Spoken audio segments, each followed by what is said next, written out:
is a test of the NOAA radio's warning device.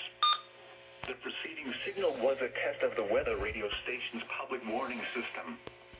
During potentially dangerous situations, specially built receivers can be automatically activated by the signal to warn of the impending hazard. Tests of the signal and receiver's performance are normally conducted by the National Weather Service every Wednesday between 11 a.m. and 12 noon. If there is a threat of, or existing severe weather in the area on Wednesday, the test will be postponed until the next available good weather day.